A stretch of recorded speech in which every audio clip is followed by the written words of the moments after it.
Assalamualaikum warahmatullahi wabarakatuh. Bismillahirrahmanirrahim. Video kali ini saya akan membahas tentang penanganan pembiayaan bermasalah. Kalau dalam video kemarin kita bisa sudah disampaikan bahwa penyebab pembiayaan bermasalah ya, yang dapat merugikan bank maupun nasabah sendiri. Nah, bagaimana sebelum pembiayaan itu nasabah semakin berat sehingga menjadi klasifikasi macet, itu bisa dilakukan penanganan secara baik sehingga bisa menimbulkan kebaikan bagi kedua belah pihak, baik bank maupun nasabahnya. Nah, penanganan pembiayaan bermasalah ini menjadi prioritas juga bagi perbankan. Ya, karena di dalam penanganan pembiayaan bermasalah ini ya, akan memberikan keuntungan yang signifikan bagi perbankan. Nah, apa sih penyelamatan pembiayaan?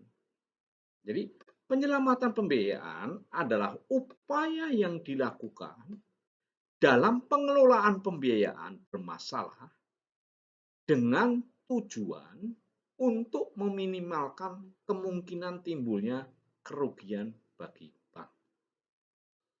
Jadi ini penyelamatan pembiayaan itu adalah upaya bank untuk meminimalkan kerugian bagi bank.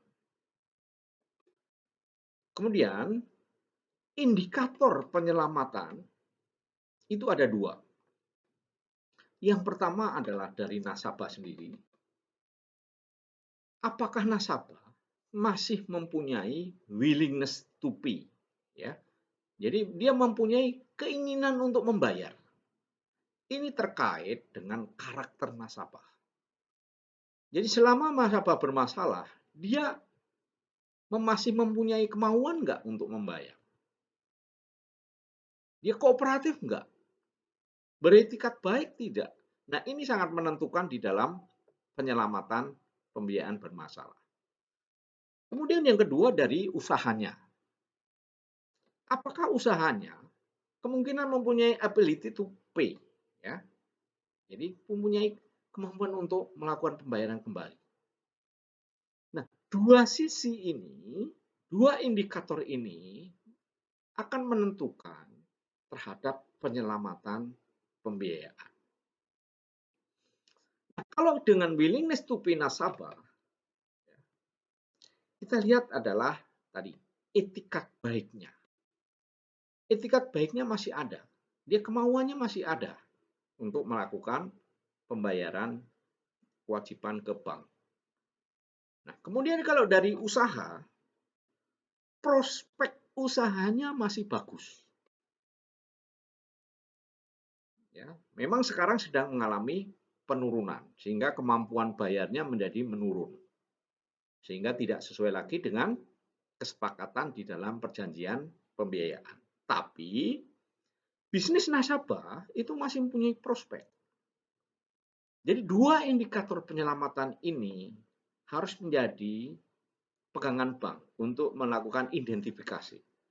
Apakah willingness to pay nasabah itu masih ada atau mempunyai etikat yang baik, dan usahanya masih mempunyai prospek sehingga mempunyai ability to pay.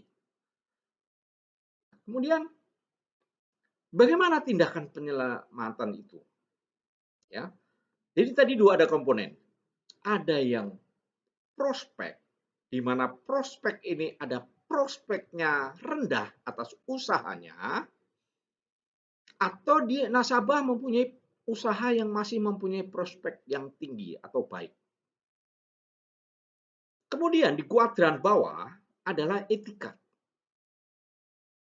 Apakah nasabah punya etikat yang rendah untuk melakukan pembayaran atau masih mempunyai etikat yang tinggi? Nah, dua kuadran ini akan menentukan cara penyelesaian pembiayaan.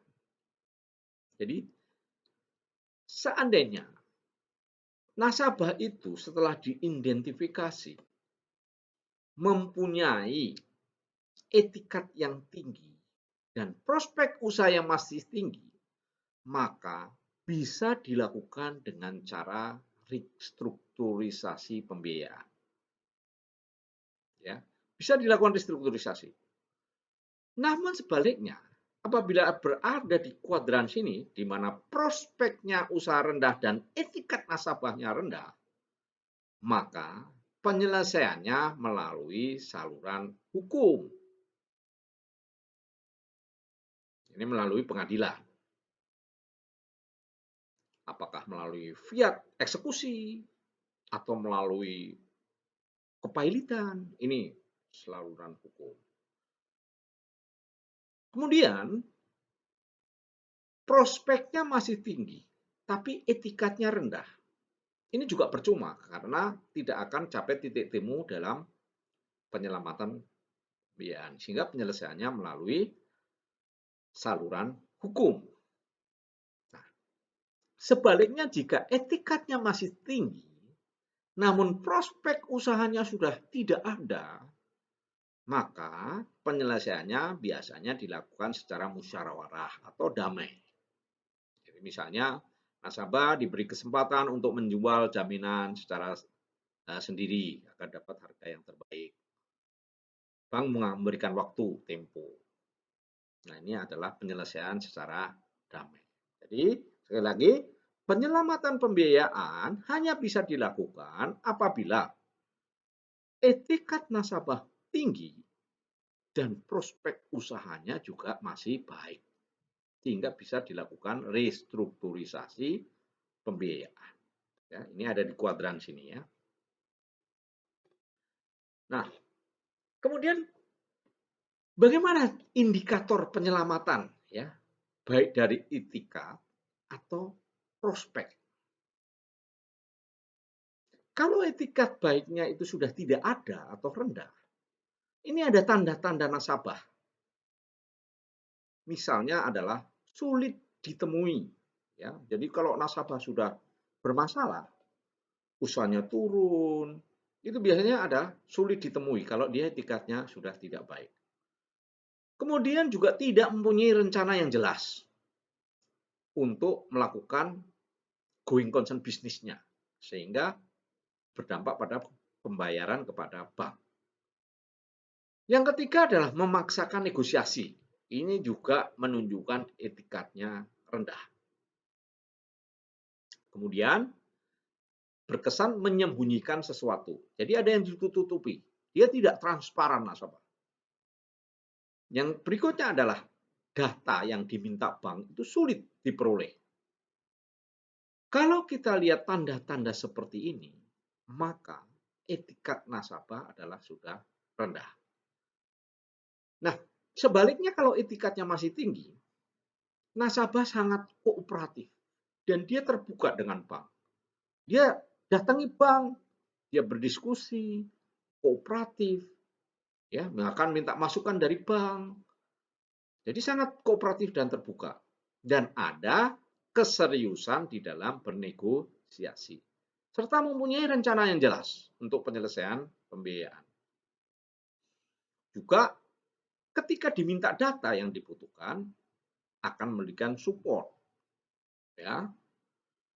Jadi ini ada dua indikasi, etikat rendah itu indikasinya apa, etikat tinggi indikasinya apa. Kemudian dari sisi prospek usaha.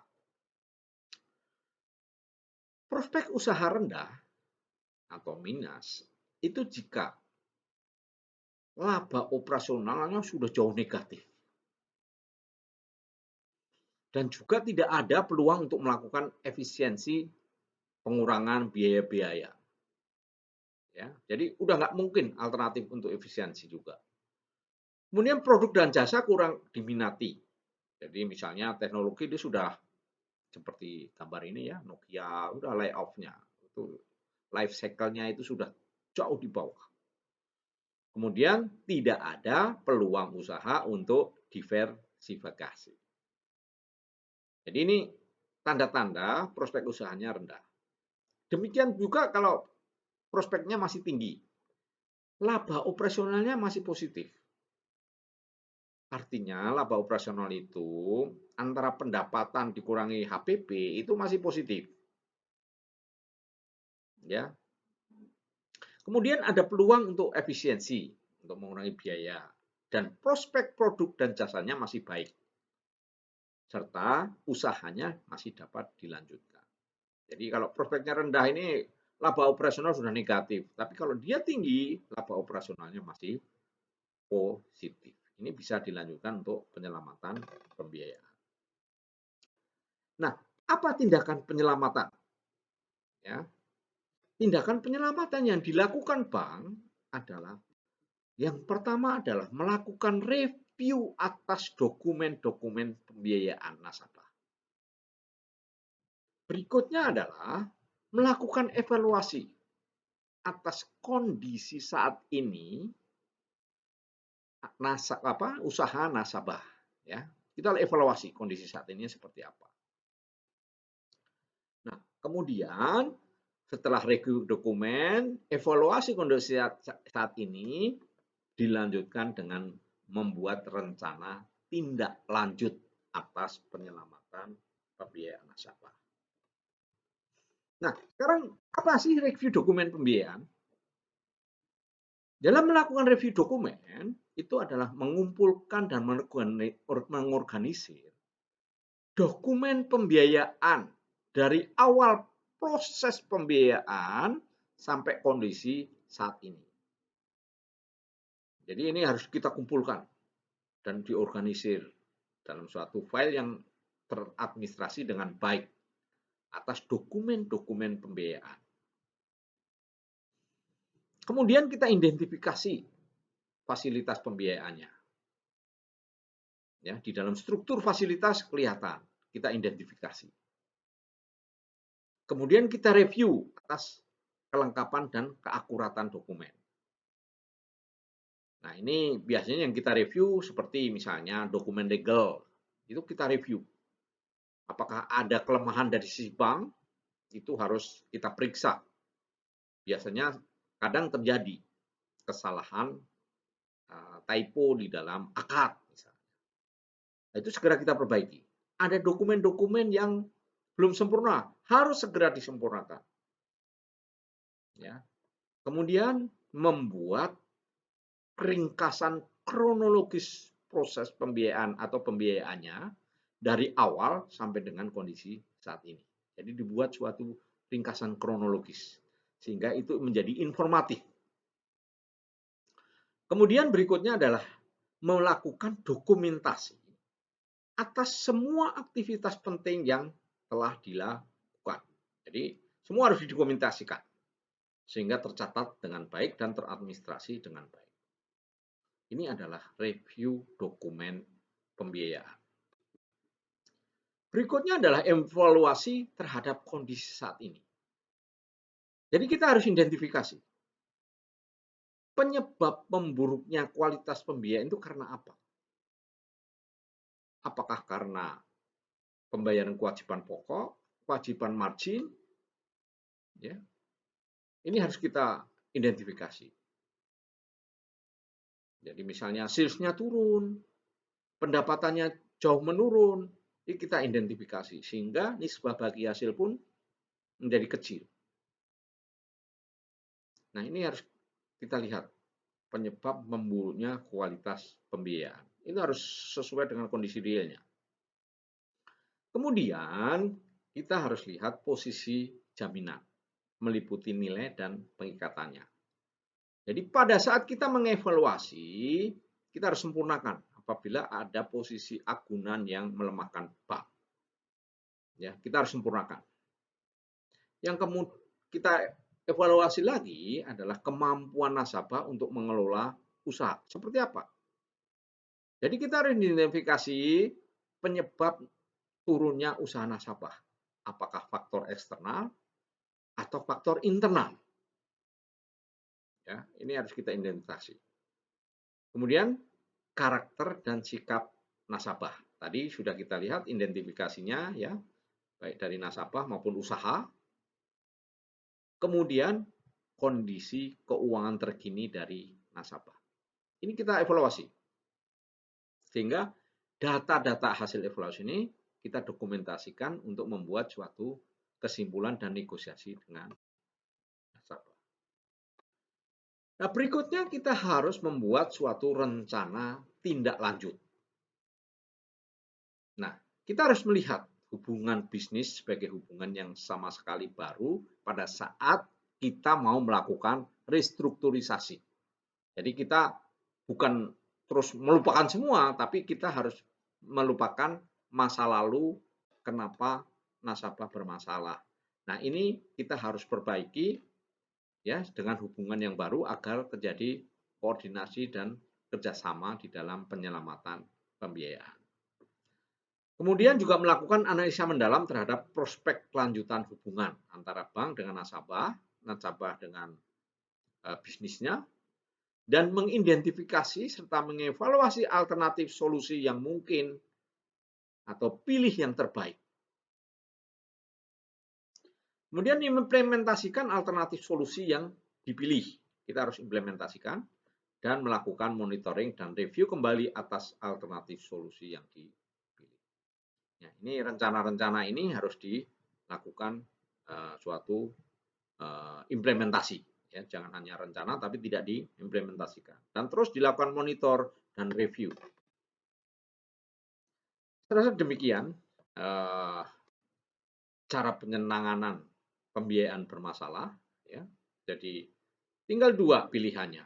Akan dibiarkan menjadi macet sehingga menjadi mati dan merugikan semua pihak, atau kita rubah dengan cara penyelamatan sepanjang ya nasabah masih mempunyai itikat baik dan prospek usahanya masih tinggi atau baik. Demikian, wabillahi taufik wal hidayah. Wassalamualaikum warahmatullahi wabarakatuh.